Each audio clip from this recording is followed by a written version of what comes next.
The battle is actually in your head. What's in your head is weakness and laziness, and they're not attacking, they're sneaking around. They're poisoning the strength in your brain. If you just decide, I'm going to keep my word. If I say something, I'm going to do it regardless. Being more disciplined. Find something that you can look at your life that you say, hey, I know I've got a problem in this area, being late, procrastinating, not taking care of business, being seriously not serious. I need to deal with that. The system we live in and contribute to is designed to make the easiest things in life the most unprofitable. Our world is and always will be a constant battle between the life of ease and its momentary rewards and a life of discipline. Each has its own price. We will pay one or the other. At the end of your feelings is nothing, but at the end of every principle is a promise. Behind your little feelings, it might not be absolutely nothing at the end of your little feelings, but behind every principle is a promise. And some of you in your life, the reason why you're not at your goal right now, because you're just all about your feelings. You're all on your feelings. You don't feel like waking up. So who does? Every day you say no to your dreams, you might be pushing your dreams back a whole 6 months, a whole year. That one single day, that one day you didn't get up could have pushed your stuff back I don't know how long. Do not be conformed to this world, but be transformed by the renewing of your minds. Do you have a mind to change? Do you have the mindset to be blessed? You have to decide to be blessed. The next time that you're feeling weak or you're feeling lazy or you're feeling emotional, tell them you are declaring martial law on your mind and impose what you want on your brain and use that mind control to move your life where you want it to be. People around you change. And you can't, sometimes it's for the better, but sometimes it's not. And it's not bad. It's just that season was over in my life. And so here's the thing. If we try to keep hanging on to something when God is finished with it, there's no point in continuing to try to hang on to something that God's done with, because all it's going to do is keep you from the next great thing that God has for you. I feel real strongly tonight to tell you guys, spring is right around the corner. Don't give up and don't be afraid of change, and don't keep trying to hang on to something that's just not working anymore. Trust God for something better. What really stops us from taking the lead and coming to the forefront a lot of times is not the lack of talent. It's not the lack of education. I've been amazed at the people I have met who were highly educated and failing. Highly educated and homeless. So education alone is not the solution. I've worked in penal institutions and seen people who were very gifted and incarcerated. In fact, I've seen people with less talent than you doing more than you. And this is what causes jealousy and envy. When you look and you meet other people who have less to work with than you, and yet they're in higher positions than you, you can either become jealous or you can begin to challenge yourself to say, what is wrong with my belief systems that's stopping me from going to the next level in this area? This is not about money necessarily. This is not about prestige necessarily. This is about progress. Because it's a shame to live long and have no progress. I've been washing these toilets for 27 years. At least let me be the manager of the toilet washers. I want to move up. Maybe it's wrong. Is there anybody in here that wants to move up? I'm going to point out 6 irrational belief patterns that may be hindering you from going to the next level. One of them is undeserving. I just can't see myself as being in this position. I don't deserve it. This often comes from things that people said to you or about you. And so when you see opportunities beyond how you've been programmed, you reject it because you don't feel like you're deserving of it. Beyond undeserving is ordinary. I do not want to stand apart or be different. You'd be surprised at the people because they have a belief system that holds on to being ordinary, they will not take the lead. The third belief system that may be hindering you is social change. I fear rejection, loneliness, or claims that I have changed or sold out. And all of a sudden, in order to fit in your sociological environment, you passed up the promotion. You wouldn't buy the house that was the best deal for you because it moved you out of the neighborhood that you were defined by, because you want the people you're sitting beside to like you and accept you. And you don't want to be a sellout.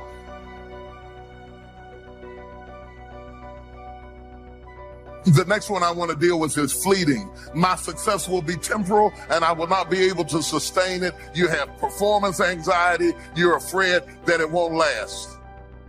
You don't want to go out on a date because if you go out on the date, you start a relationship, it's not going to last. It didn't last before. It didn't last with Fred. It didn't last with Jim. It's not going to last. I'm not going to go back to school because I may not complete it. It will not last. And you have a fear that the blessing is fleeting because you have already programmed yourself that nothing else exciting is ever going to happen to you again.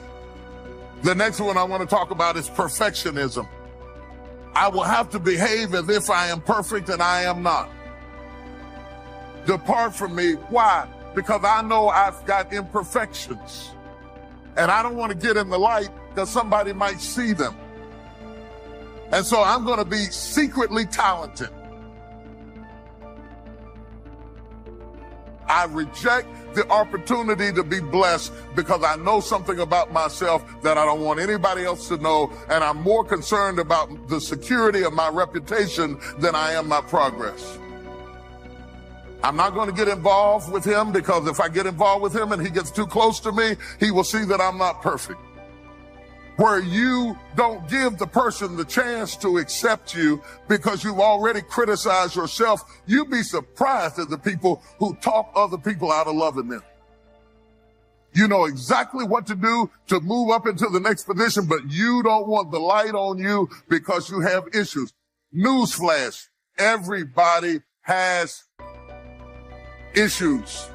Everybody has junk in the trunk. And if you're waiting to clean out all the junk, you may be stuck 20 years cleaning out the trunk. I'm going to go on to this next one. Besiegement.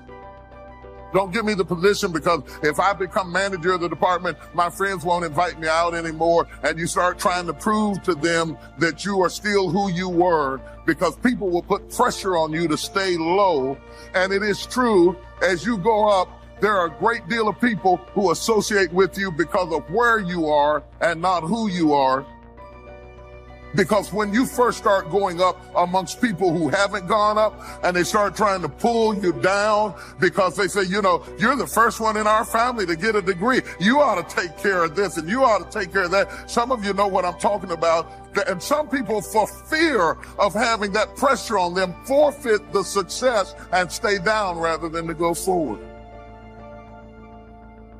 The inability to manage these fears creates self-sabotaging, self-handicapping situations where you're incapable of moving forward, and it makes you a chronic underachiever. The maybe they'll like me better syndrome keeps you locked into a system that you can't get out of. It's true. And when you're absolutely certain that if I do this, it's going to get that result, and that result's going to change my life, you'll do it. When you think it absolutely is not going to work, you're never going to do it. The middle no man's land of maybe it'll work, maybe it won't, that's the piece that kills people. If it's a must for you, you got to make it work. Open people like to live on the periphery of boundaries, and they like to break boundaries between things because interesting things happen when you think a different way, when you think outside of the box, so to speak. That's what open people do. They always think outside of the box, no matter what box you put them in. You know, and sometimes you meet people that are so open that they're completely disorganized. Their thought process is almost completely associational, like a dreamer. They just jump from one thing to another, and they're very interesting to talk to. It's very hard for those people to get their lives together because they're interested in absolutely everything and their attention just flits all over the place. I'm asking you to have some faith, have some courage, believe, drive your doubts into a small corner. Don't let them loose like a mad dog, drive you into a small corner. Don't doubt the future, don't doubt the possibilities, and here's the most important one of all. Don't doubt yourself. If I've got miracle working power to change my life, so do you. If I can grow, you can grow. I'm asking you, don't sell yourself short. We got to go backwards to get better. We got to go all the way back to get better. I have to be comfortable in my life to accept that sometimes loss is the way to gain. To know that sometimes the most painful moments are the most purposeful moments. I have to be comfortable in my life to stop comparing myself so much with people who are not meant to be the standard anyway. Now, I don't know what you're facing today, but I notice everybody in this room is facing something. If it ain't nothing but life. If you don't have nothing to fight but life. Procrastination is go. We all have these tough moments in life. They can make you or they can break you. Come on now. Come on, bring it. Come on now. I had to replace fearfulness with being fearless and take the initiative to do something else with my life. You are putting things off because in the short term, it's easier, it's more comfortable, it's more pleasurable to be distracted or to indulge yourself doing something else than it is to sit down and do the actual work to create the outputs that matter when they are needed. And when you need motivation yourself, don't look for someone to scream and yell. Don't look for someone else to give you motivation. Look at yourself and remind yourself why you are doing what you are doing. Remind yourself that this struggle, this temporary pain, this fight that you're in, this is what will make you stronger and faster and smarter and better. We find ourselves announcing our standards to our relatives, our friends, our associates. We shout our beliefs and condemn those who believe any differently, but then we don't walk the talk. Do as I say, not as I do. This is inconsistent. This leads to a loss of credibility among those who watch us. The human mind isn't used merely because we take it for granted. Familiarity breeds contempt. It can do any kind of job we assign to it, but generally speaking, we use it for little jobs instead of big important ones. Decide now. What is it you want? Plant your goal in your mind. It's the most important decision you ever make in your entire life. You just can't turn on passion. You can't just turn on the desire to execute a task. It just doesn't work that way. And honestly, that isn't even what motivate means. To motivate actually means to provide a motive, a reason why. We've got a chance to grow like never before, but I'm telling you, there's going to be many enemies that's going to try to prevent us. Whatever threatens you, I'm asking you to threaten it back. Take care of your responsibility. Somebody wants to destroy your chances for a good future by their negative talk, negative thinking, putting it all down, I'm telling you, walk away if you have to, walk away. Whatever threatens you, threaten it back. Whatever threatens your opportunity, threaten it back. Now, some of our enemies are on the outside, but here's the most important thing to understand. Some of our enemies are on the inside. You got to do battle with your own indifference. And you've got to learn not only to nourish your values, you've got to learn to do battle with your enemies. You can have what other people can't have. You can go where other people can't go. You can ask what other people can't ask for because you are not a whosoever. Quit acting like a whosoever. Quit asking like a whosoever. Quit asking like you don't have a right to go in boldly and ask. You are a chosen generation. You are a peculiar people. Say, I'm not a whosoever.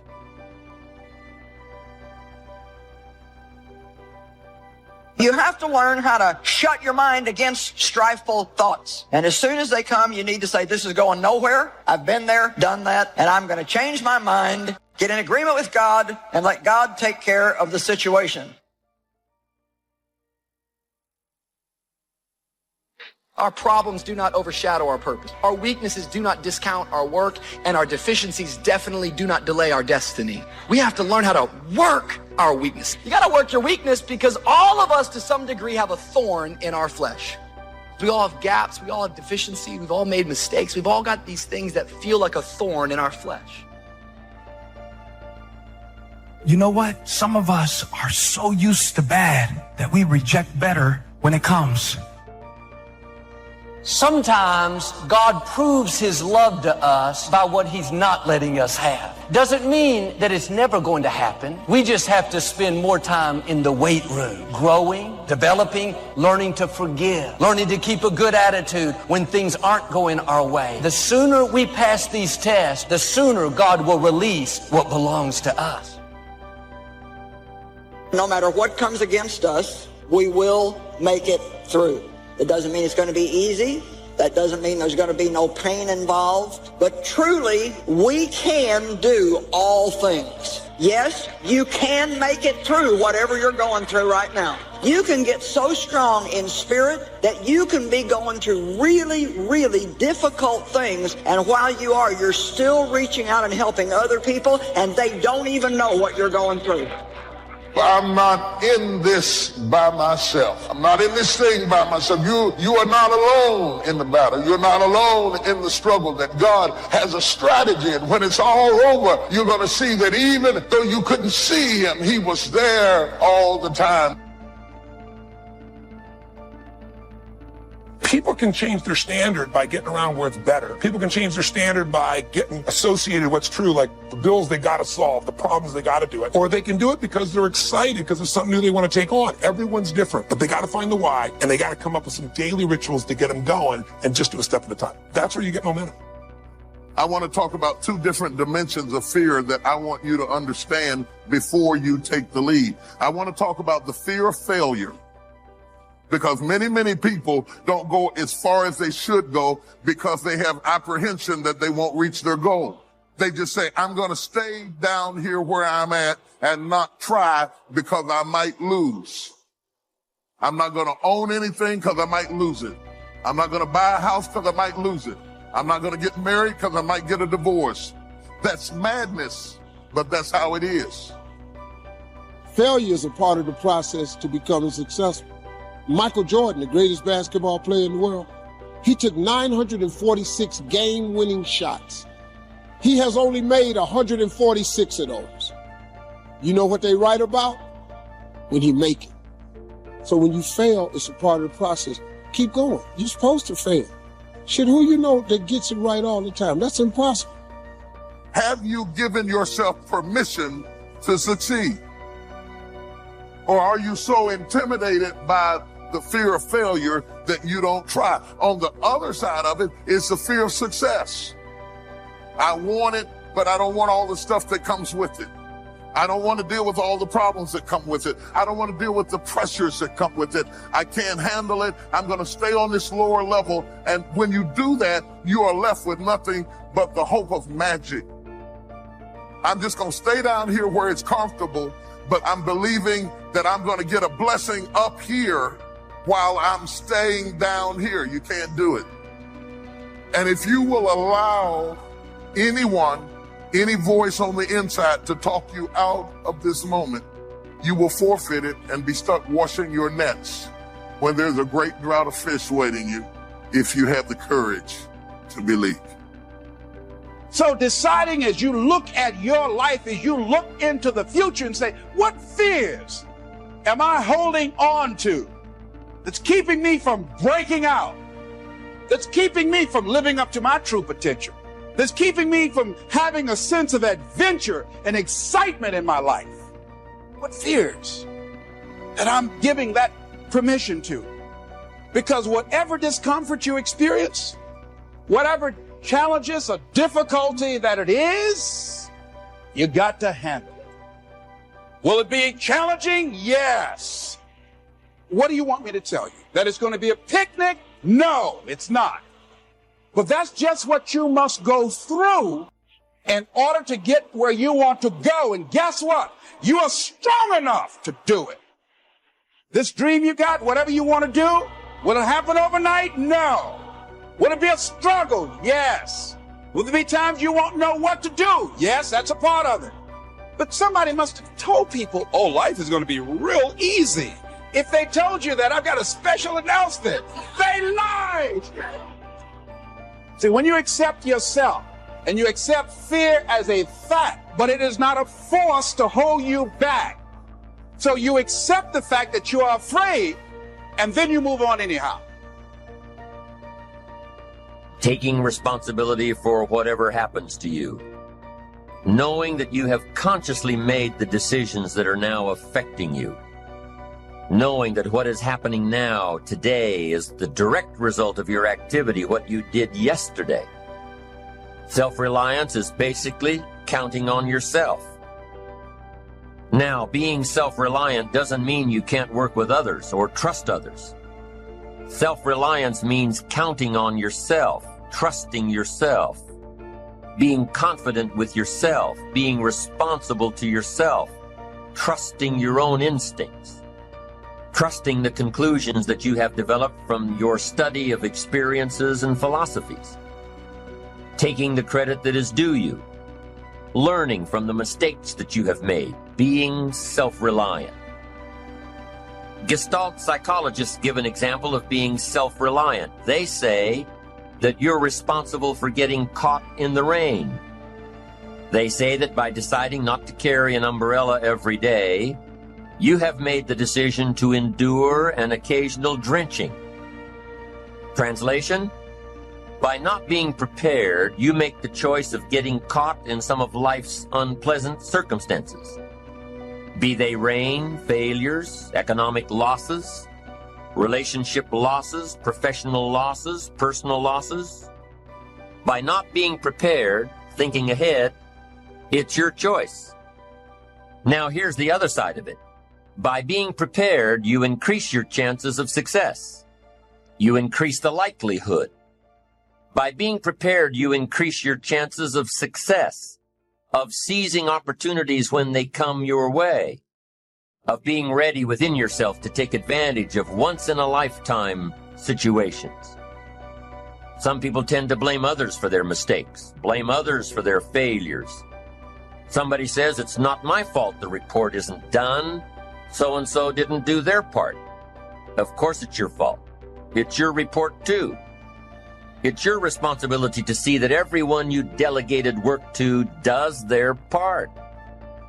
Now, you can't control what others around you do, but it's in your own best self-interest, your enlightened self-interest, that you stay on top of things, especially if it's going to affect your future.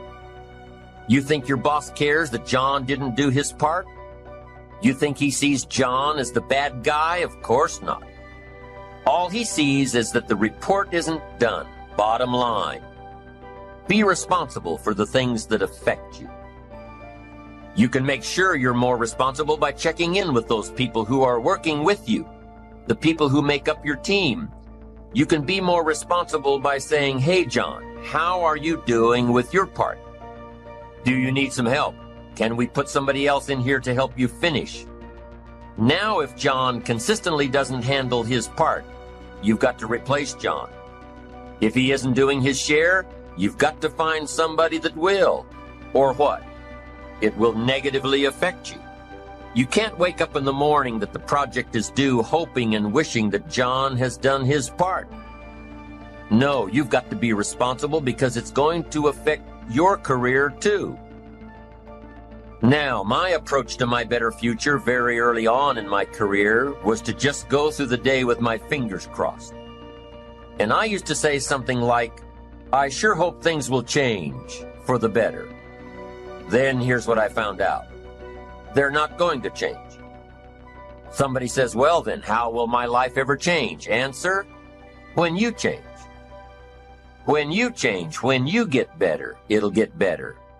If you change, it'll all change. Don't put it on someone else. Hope that someone else will change it for you. Take responsibility for yourself. Take personal responsibility. You can't change the circumstances or the seasons or the wind, But you can change your reading habits. You can change whether or not you go for the skills, burn the midnight oil, turn yourself around, multiply your value by 2, 3, 5, 10. That you've got charge of. That you have control of. You don't have control of the constellations, but you've got control over whether or not you go to night school, take adult classes, learn some new skills. You have control over that. And if you don't, that's your fault. You've got to take personal responsibility. You've got to be self-reliant. You. Nobody else can change your life, alter your ambitions, pave a golden road for you. But you can. It's up to you. Be responsible for yourself. Learn to reap the harvest without complaint. This is a sign of growing maturity. And here's where it comes from: taking full responsibility. Take full responsibility for everything you do. Be responsible to yourself. It's your crop. Whatever your paycheck is, take full responsibility. You say, well, it's my employer. No, it's not your employer. You can become twice as valuable, 3 times as valuable. Burn the midnight oil, learn some more skills, bring more value to the marketplace. I'm telling you, whatever your harvest is, take it without complaint. Take it without blaming others. Self-preparation leads to control over your life. We discussed this in the last session. Whenever you prepare correctly, taking all of the steps you're supposed to take, doing everything in your power to stay on track, whenever your preparations lead to success, achieving your goals, you reinforce the disciplines that got you there. Success leads to reinforcement of the proper disciplines. If what you're doing is working, keep doing it. If what you're doing isn't working, change it. When you are doing all that you can possibly do and are successful at reaching your expectations, keep doing it. Success is a reinforcement. Psychologists call this positive reinforcement. We all know about positive reinforcement. That's how we train our dogs. That's how we teach our kids. That's how the trainers at SeaWorld can get a killer whale to do tricks and follow commands and work side by side with humans by positive reinforcement. When you bring a brand new puppy home and try to teach him not to mess in the house, what do? You reward him for going outside or scratching at the door. When you're trying to get your toddler out of the diaper stage, what do? You reward her with special presents, make her feel special for learning something new. When you're trying to get your older kids to crack the books and study, what do? You reward them when they get good grades. You teach them that the skills they are developing now will have great positive effects on their lives later. But you reward them now. This is positive reinforcement. Learning that there are rewards for doing something good, something worthwhile, something of value. The greater the value, the greater the reward. The better you do, the better your reward. The greater the value, the greater the reward. A bigger paycheck, a better house, financial freedom. It's all a reward system. Now, there are 2 major benefits of positive reinforcement. Number 1, positive reinforcement builds good habits. If what you are doing, the habits you've gotten into, are building your ambition and increasing your success, keep doing them. Your success is reaffirming that these habits are good. Your success tells you that you need to keep doing what you are doing. By reviewing these habits that bring on success, you reinforce them, give them sticking power. Now here's the other side. By reviewing your habits, what you do every day, by reviewing your habits, you may find out that some of them are inhibiting your success. You may find out that what you're doing every day is bad for you. Or you may realize that you've gotten out of some very good habits. Somebody says, well, I've just gotten out of the habit of taking my daily walk around the block. Well, I guess you'll just have to get in the habit of being sick down the road. Somebody says, well, I used to read the books all the time. I've just gotten out of the habit. then change it. Go back into your disciplines. If you've just gotten out of the habit, just get back into the habit. It's called discipline. If it doesn't work, don't do it any longer. You can keep your fingers crossed if you want to and hope that it'll all straighten out. You can wish for the wind not to blow quite as severely, to change in your favor, but we call that naive at best. If the habits that you've gotten into aren't serving you, change them. You can't keep doing this any longer. Don't wish for a better wind. The key is to wish for the wisdom to set a better sail. Utilize whatever wind that blows to take you where you want to go. That is the philosophy I picked up at age 25, and it revolutionized my whole life. And here's what I found. I found it was easy. I became a millionaire when I was 31, and I found it was easy. Now here's my definition of easy. It was something I could do. I figure if it's something you can do, it's easy. But here's a little parenthesis. I worked hard at it. I made sure my disciplines were in line. I made sure my habits were good. I made sure I did all that I could. I found something that I could do, but I worked hard at it. I got up early, stayed up late, and worked hard from age 25 to 31. But what I did was easy, meaning it was something I could do. Well, you say, Mr. Rohn, if it was so easy, how come during those 6 years, all those other people around you didn't get rich? Here's why. It's easy not to. How else would you describe it? That's it. It's easy to keep doing the things that don't work. It's easy to keep bad habits. It's easy not to develop the disciplines. It's easy not to. So how come I got rich and they didn't? Here's a philosophical phrase. The things that are easy to do are also easy not to do. That's the difference between success and failure, between daydreams and ambitions. Here's the key formula for success. A few disciplines practiced every day. And those disciplines have to be well thought out. What should you spend your time doing? Don't waste your time on things that aren't going to matter. But a few simple disciplines can change your whole economic future. Future with your family, future with your business, future with your enterprise, your sales career, your management career. A few simple disciplines, a few simple habits, good habits, repeated every day. Now here's the formula for failure. Errors in judgment, repeated every day. All you've got to do is to have a few errors in your judgment and repeat them every day. I'm telling you, they'll spin out of control in 10 years. You'll end up driving what you don't want to drive, wearing what you don't want to wear, living where you don't want to live, earning what you don't want to earn. A few errors every day, bad habits every day. It's disastrous. Now here's why it's easy to repeat an error in judgment. Because failure doesn't fall at the end of the first day. Bad habits don't show their horrible results at the end of the first day, or the first week, or the first month. It's easy to get faked out. If disaster fell on us at the end of the first week, we'd change our philosophy. But it's so subtle. Errors in judgment, bad habits. They're so subtle. They get you a little off course, a little off course, a little off course. You keep drifting off course, and all of a sudden you're caught. So you've got the choice right now of one of two easies. Easy to do or easy not to do.